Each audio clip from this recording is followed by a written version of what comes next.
तो हम उसको लीटर में लेकर के आते हैं। लेकिन इसकी कंडीशन है, इसको नापना है इस तरीके से, तो हम क्या करेंगे, दोनों को ग्राम में लेकर के आएंगे। ग्राम में लेकर के आएंगे तो 80 ग्राम पानी लिए एग्जाम्पल के लिए, 20 ग्राम चीनी लिए और मिला करके 100 ग्राम का सोल्यूशन विलयन बना दिया। तो हमारा विलयन कितना बन गया, 100 ग्राम। तो टोटल हमने 100 ग्राम बनाया।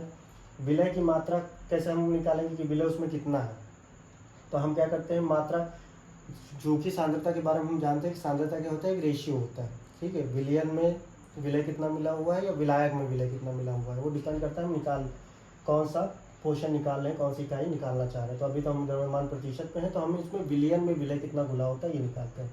तो इसके फॉर्मूले को जरूर देखो, तो विलय के द्रव्यमान प्रतिशत निकालना है, विलय का द्रव्यमान बटे विलयन का द्रव्यमान। ऐसे ही करते हैं, जैसे मान लो तुमको नॉर्मल परसेंटेज निकालना है और परसेंटेज तुम्हारा कितना 20% या 30% आया, तो क्या करते हो, 30% आया तो तुम लिखते हो 30 डिवाइड बाई 100, 100 में से तुमको 30 नंबर मिला है, ऐसे तो तुमको मार्क्स मिलता है, तो ये तुम्हारा नंबर होता है। लेकिन इसी को ही परसेंटेज में बदलना होता है तो क्या करते हो, 100 से गुणा कर दो, ये तुम्हारा परसेंटेज में बदल जाता है, ठीक। तो परसेंटेज में बदलने के लिए कुछ और नहीं करते बल्कि 100 से गुणा कर देते हो, तो वही यहाँ पे 100 से गुणा कर दिया गया है, इसको परसेंटेज में बदल दिया गया, इसीलिए द्रव्यमान प्रतिशत लिखा हुआ है, ठीक है।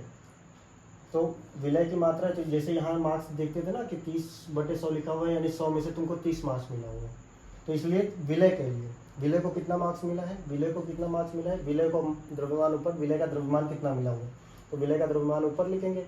और टोटल जो द्रव्यमान था, जैसे यहाँ पे 100 लेते थे, वैसे टोटल जो द्रव्यमान था वो विलयन का है ना, तो विलयन को कितना द्रव्यमान मिला हुआ और टोटल नीचे लिख देंगे। तो वही कॉन्सेप्ट है, कुछ अलग नहीं है। और 100 से मल्टीप्लाई किया प्रतिशत बदलने के लिए। तो देखो जैसे 20 और 80 मिला करके 100 हो गया था, तो विलयन हमारा क्या था, 100 था, तो 100 रख दिया। चीनी के लिए हम, विलय हमारा कौन है, चीनी है, तो चीनी हमारा कितना है, 20 है, तो 20/100 हो गया।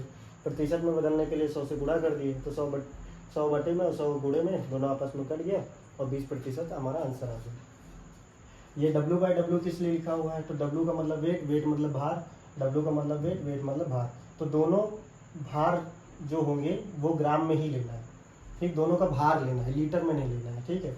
एक होता है कि क्या है कि अगर W/D लिखा हो तो इसका मतलब है कि ऊपर की जो राशि है वो किस में होगी, भार में होगी, ठीक है।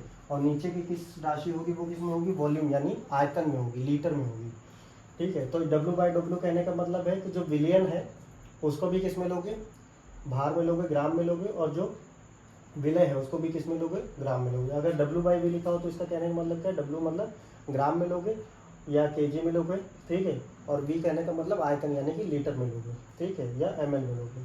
तो ये हमारा द्रव्यमान प्रतिशत खत्म होता है। Thank you.